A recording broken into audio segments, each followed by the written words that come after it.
elevemos os nossos pensamentos a Deus, a Jesus, nosso mestre, nosso irmão maior, para pedir mais uma vez a permissão para que nos reunirmos, Senhor, em teu nome, juntos relembrarmos as tuas lições, os teus ensinamentos.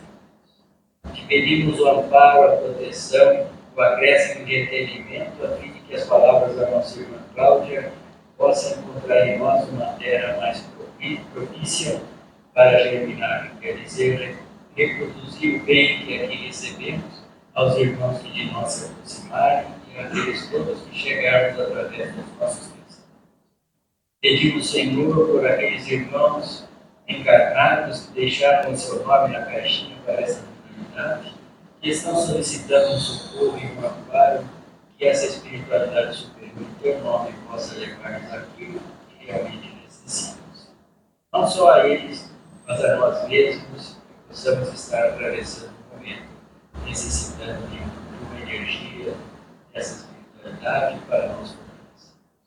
Também pedimos por aqueles irmãos que já deixaram o corpo físico, cujos nomes se encontram no caderno para esta finalidade, a fim de que eles, na pátria espiritual vivos que continuam, possam, Senhor, receber a bênção da orientação através das escolas espirituais ou o tratamento através dos hospitais, dependendo da necessidade de cada um desses. Que a tua luz, Senhor, nos envolva a todos a serem os nossos corações. Fortaleça-nos para que perseveremos no caminho do bem, a fim de que mais adiante, todos unidos em teu nome, possamos trabalhar e iluminar um pouco mais o ambiente, as sombras deverão ser afastadas pela luz que possamos fazer brilhar em nós, conforme Jesus nos pediu, brilhe a vossa luz. Que possamos, então, no aprendizado, no entendimento, no conhecimento das leis de Deus.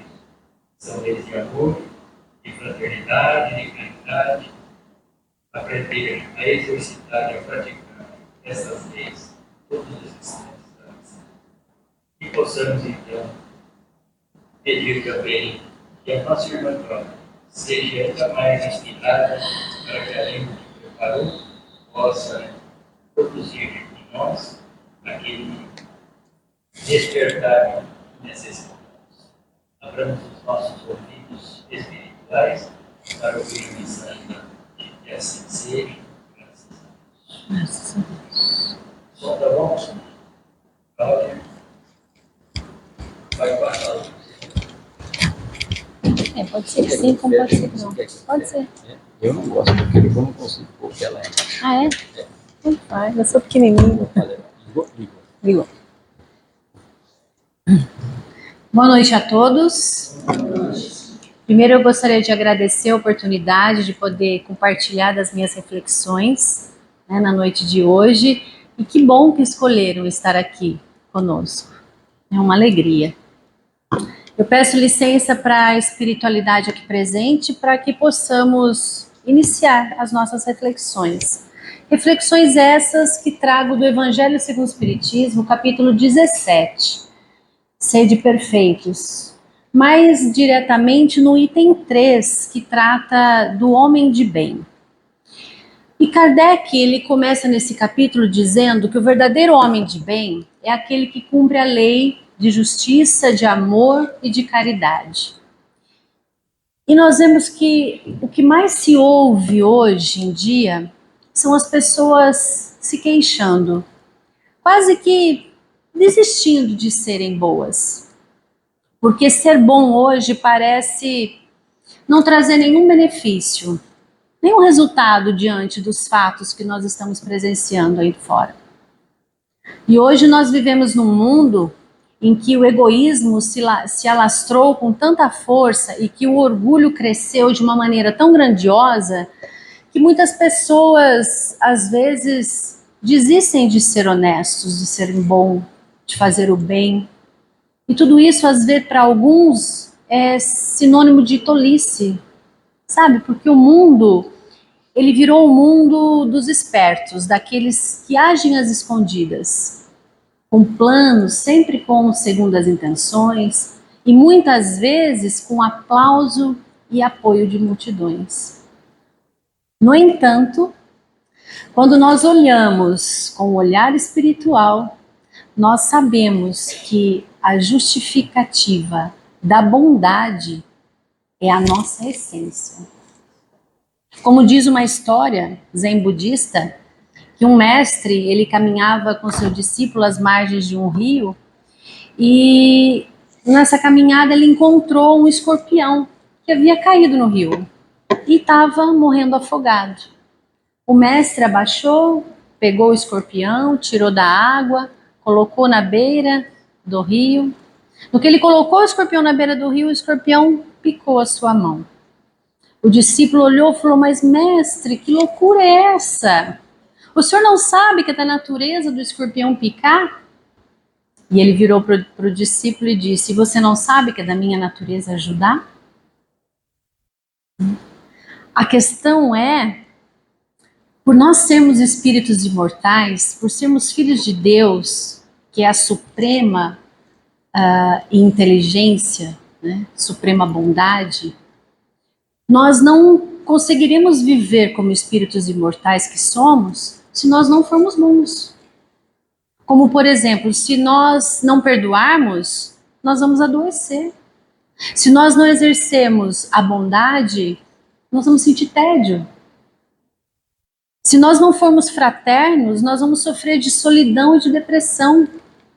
E o que tem acontecido no mundo é que muitas pessoas estão experimentando a depressão, a solidão, a amargura, o tédio, rancor, síndrome de diversos tipos. Porque muitas vezes não estão desenvolvendo os seus potenciais de inteligência e de bondade.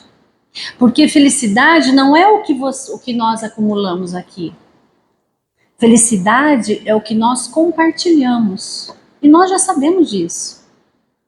Então, o que adianta nós termos uma geladeira cheia, farta, morar numa casa belíssima, se nós estamos comendo e vivendo sós?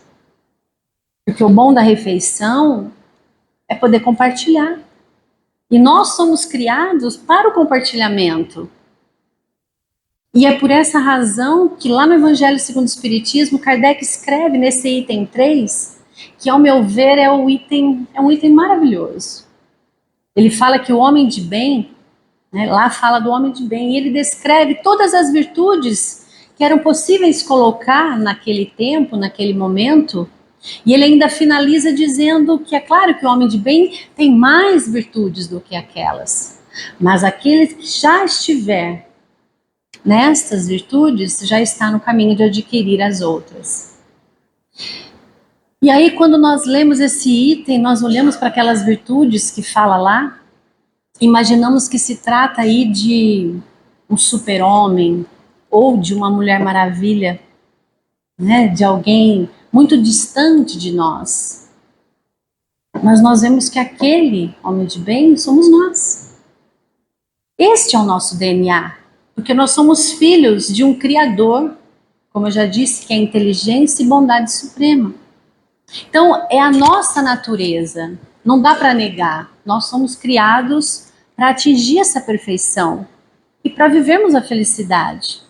Mas nós precisamos lembrar também que a felicidade não é deste mundo, é esta felicidade plena. Nós vivemos aqui a felicidade relativa, que é o tema de uma outra palestra, né?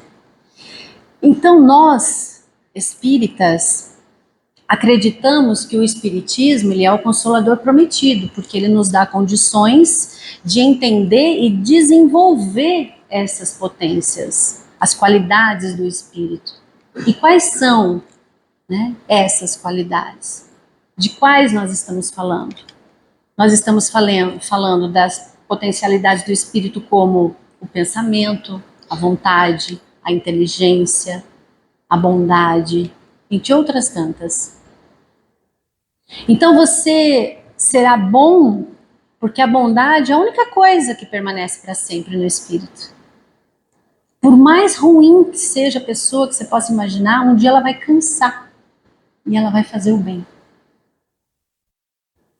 E nós encontramos sempre algum motivo para recusar o exercício do bem. Muitas vezes nós nos confessamos incapazes para essa prática, muitas vezes alegamos cansaço, falta de tempo, ou seja, aqui e ali nós vamos justificando, dizendo que é difícil, para alguns é impossível, ou que é melhor esperar um pouco, vamos deixar para a próxima, ou quando eu me aposentar eu faço, ou quando meus filhos crescerem eu ajudo, ou quando eu não tiver mais problema, né? Aí eu posso aliviar a dor do outro. E por aí vai. Só que o apóstolo Tiago, ele nos afirma que todo aquele que sabe fazer o bem e não faz, comete o mal. E numa questão do Livro dos Espíritos, Kardec pergunta a eles se não fazer o mal já é agradável a Deus e garante o seu futuro. E os Espíritos respondem que não, que é preciso fazer o bem no limite de suas forças. E senão responderá por todo o mal que haja resultado de não ter praticado o bem. E dizem ainda os espíritos que não há ninguém que não possa fazer o bem, e que somente o egoísta não encontra jamais a ocasião de poder praticá-lo. Kardec nos coloca que o homem de bem, com o sentimento de caridade, de amor ao próximo, faz o bem pelo bem, sem esperar nada em troca. Ele devolve o mal com o bem e se satisfaz com os benefícios que espalha, com o serviço que presta, com aqueles que ele torna feliz, com as lágrimas que ele seca. E o seu primeiro movimento é o de pensar nos outros antes de pensar em si mesmo. Diz lá que ele é bom, que ele é humano, com todo mundo, sem distinção de crença, de raça, porque ele considera todos como irmãos. E olha, gente, que ocasião para nós agirmos assim não nos falta. Porque diariamente nós vemos multidões de pessoas doentes, desabrigadas, famintas, pessoas carentes, esperando por nós, pela nossa bondade.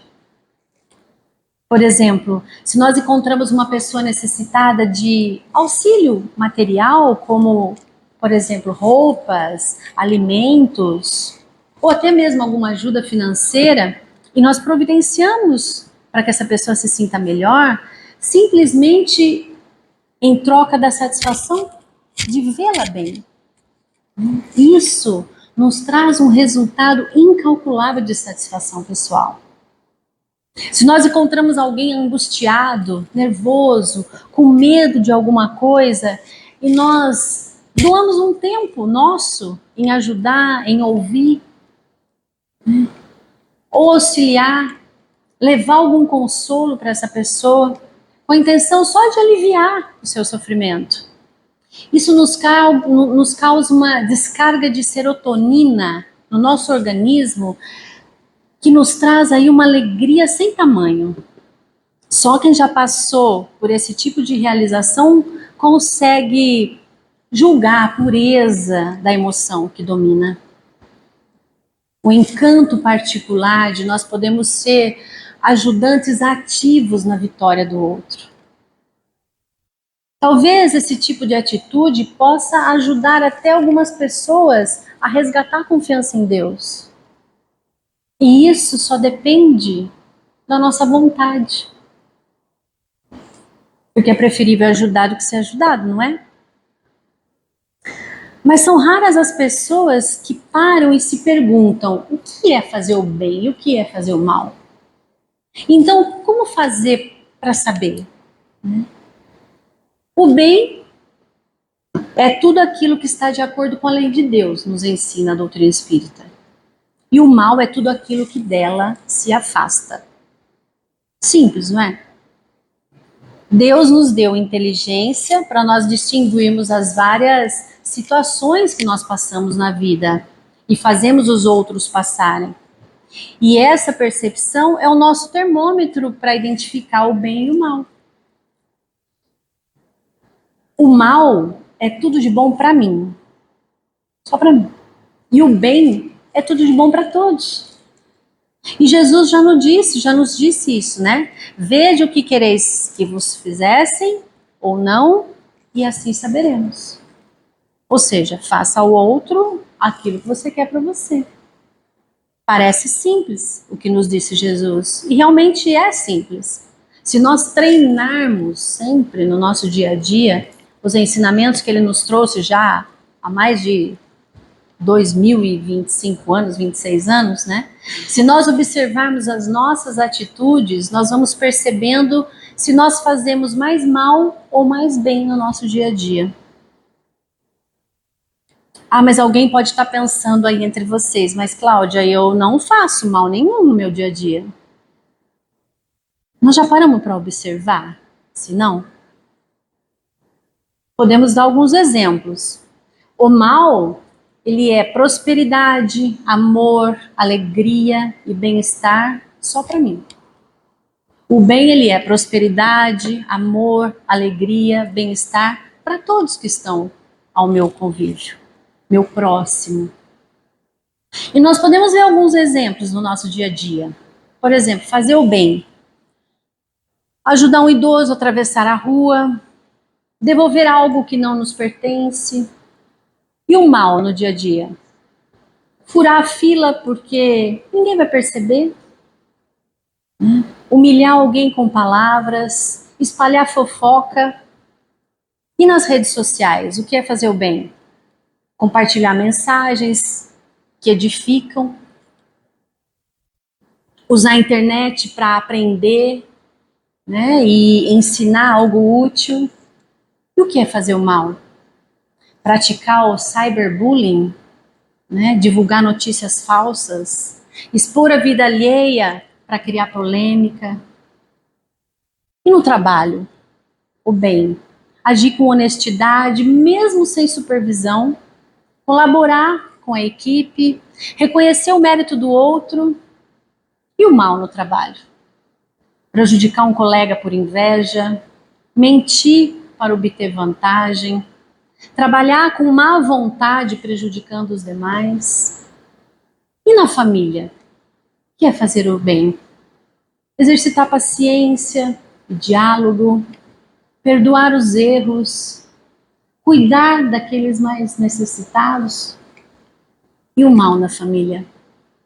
Alimentar ressentimentos, ser agressivo nas palavras, ignorar necessidades emocionais daqueles que convivem com a gente. Entende? O que é mal e o que é bem? Vamos refletir.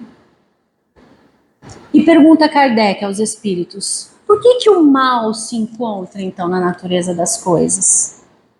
E eles respondem: porque fomos criados simples e ignorantes, ou seja, sem conhecimento, e Deus deixa a escolha o caminho do homem, tanto para ele seguir o mal, a sua caminhada será mais longa. E nós vemos que são várias as causas da maldade no mundo, mas nem por isso nós vamos seguir esse caminho, não é?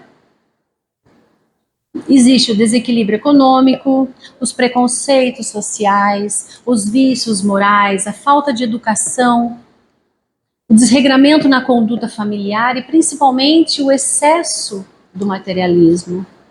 E o excesso de materialismo, ele gera egoísmo, orgulho, e a partir daí tudo pode se transformar em mal.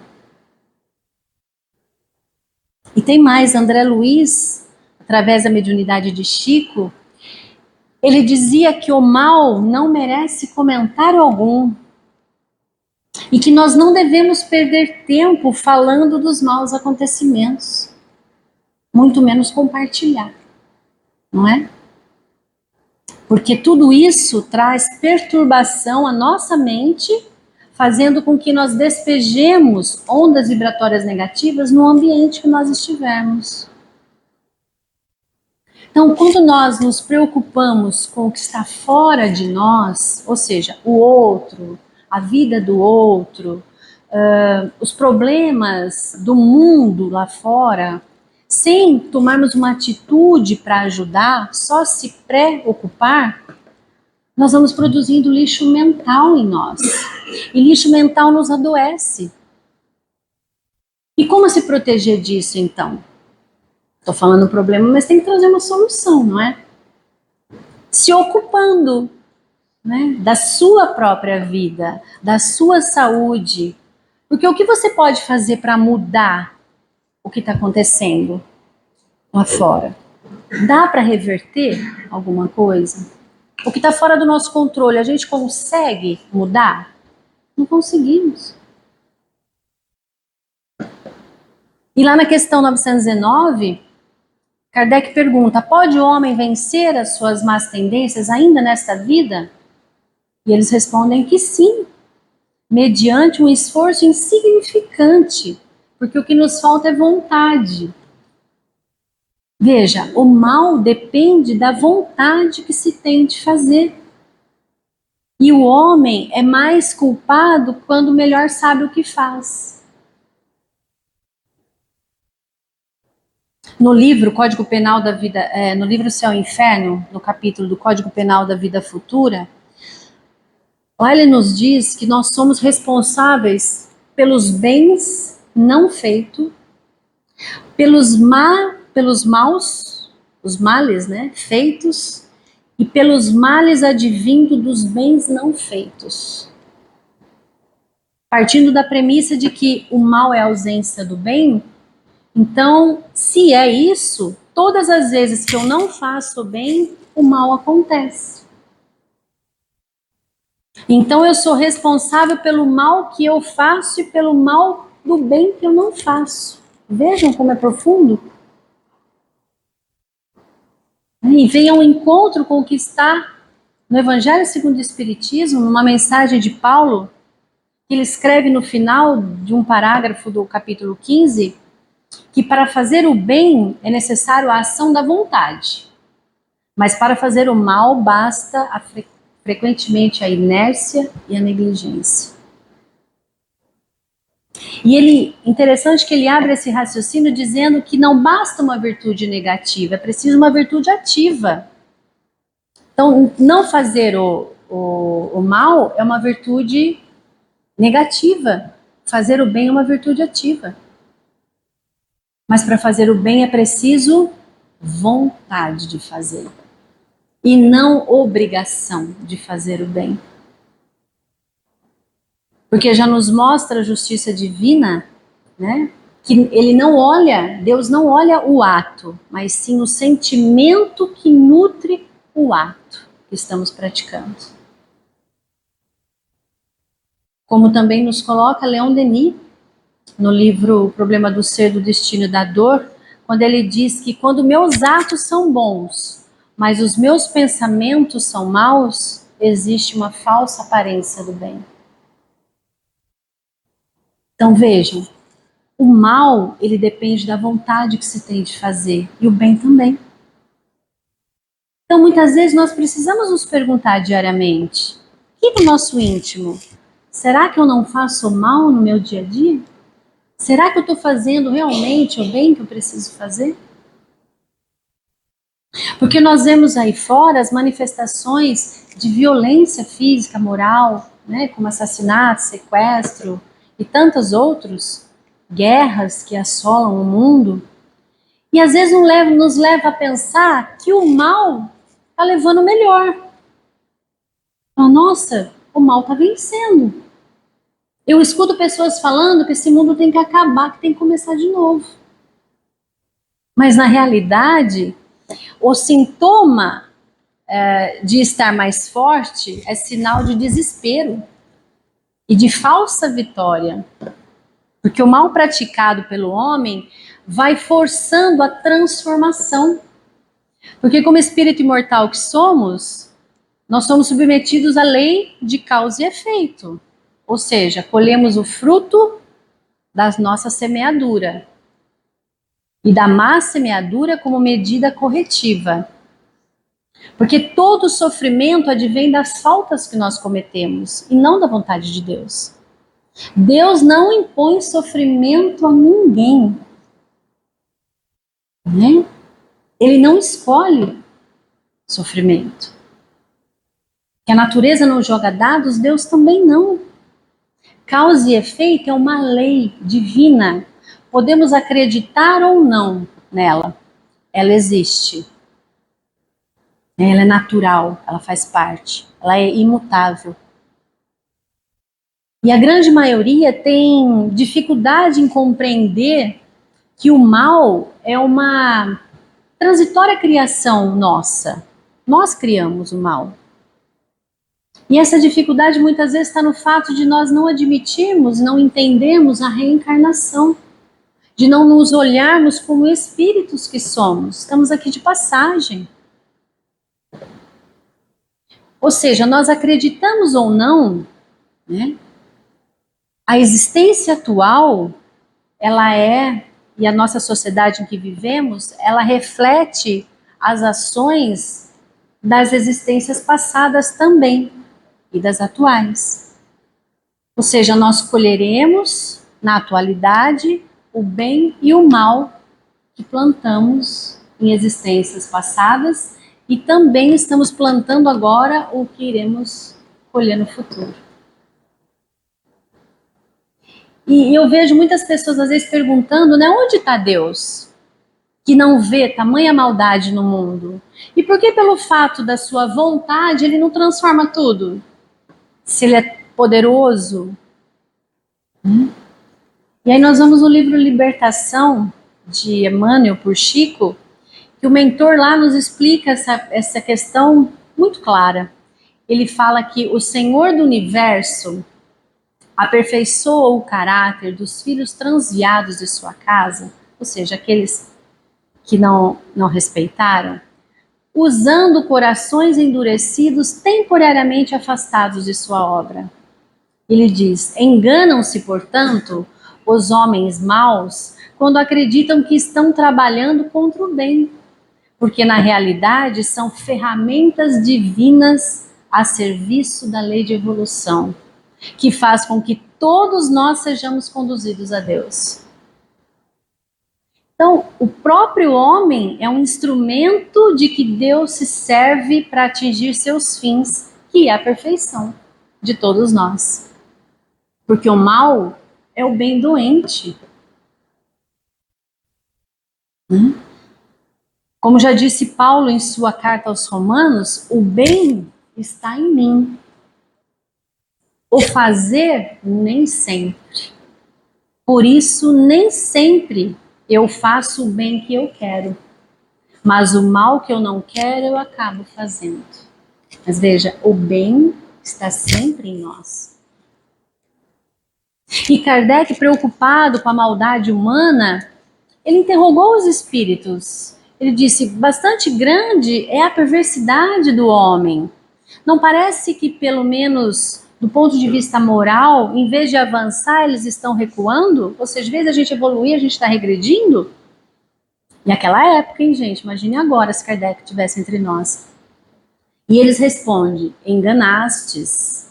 Observa bem o conjunto e verás que o homem se adianta, pois que melhor conhece o que é mal e vai dia a dia reprimindo os abusos.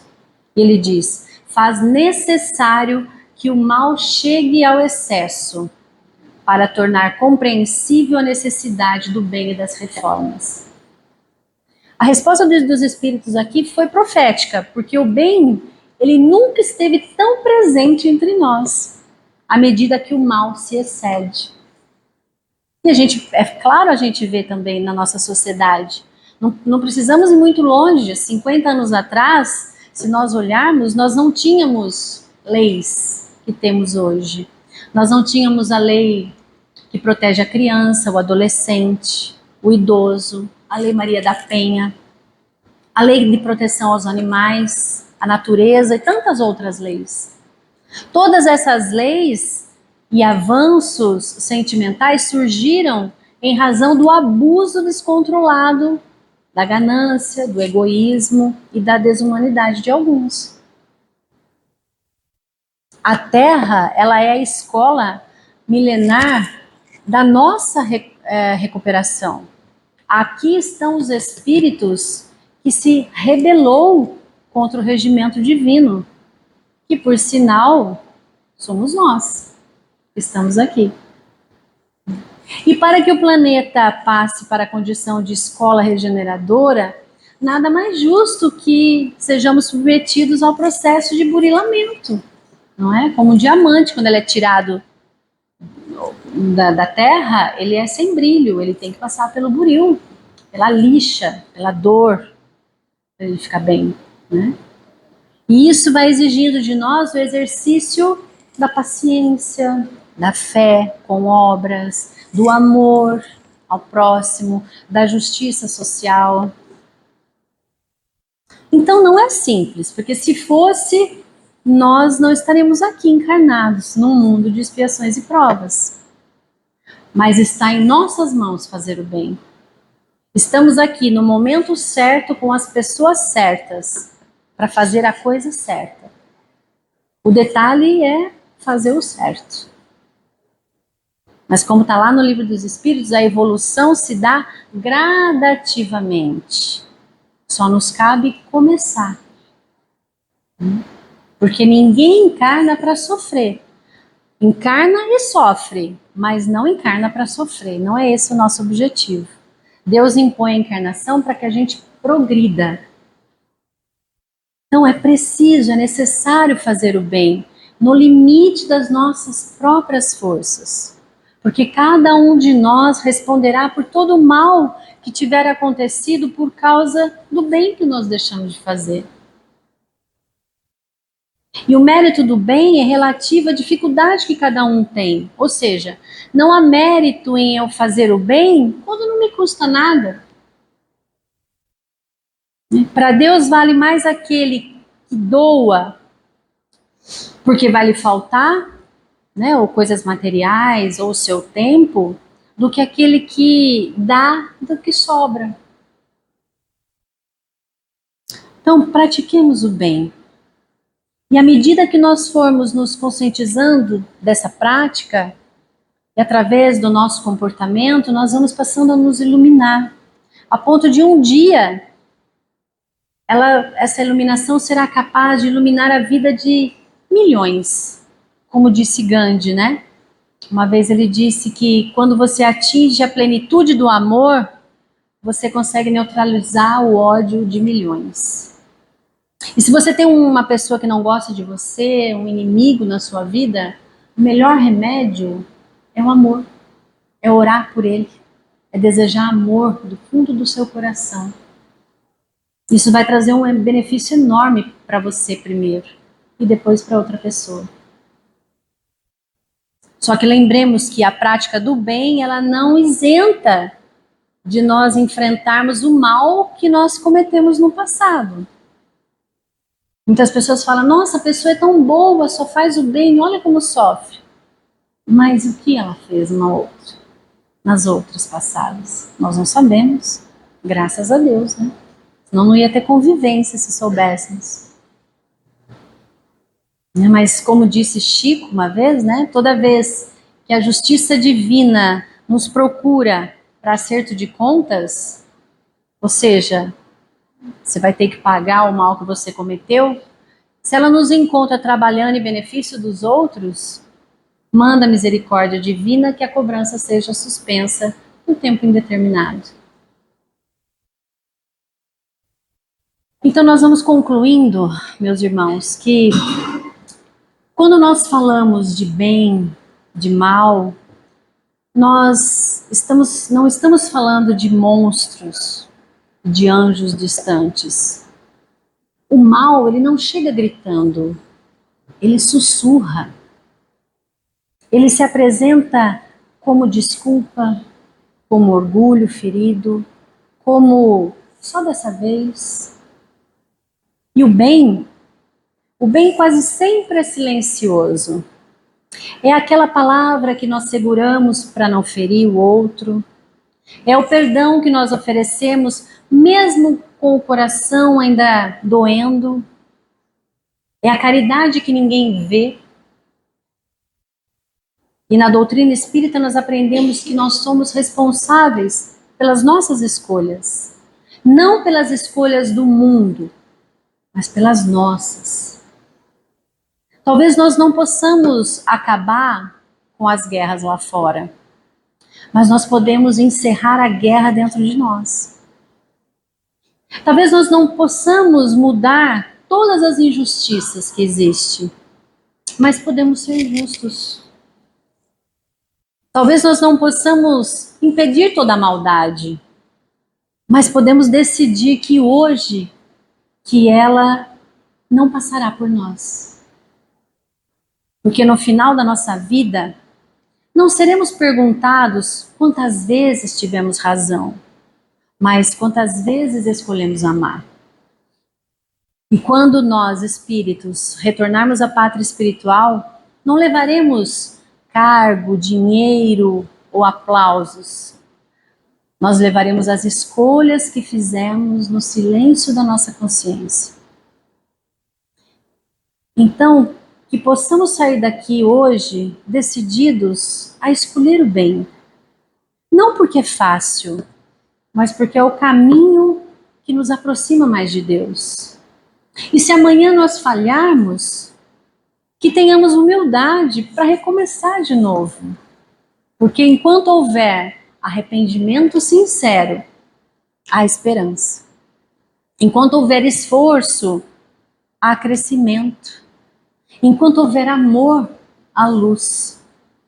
E que a luz do bem comece em nós, hoje e agora. É essa reflexão deste final de semana. Muita paz, muita luz. Uma boa noite a todos. Obrigada.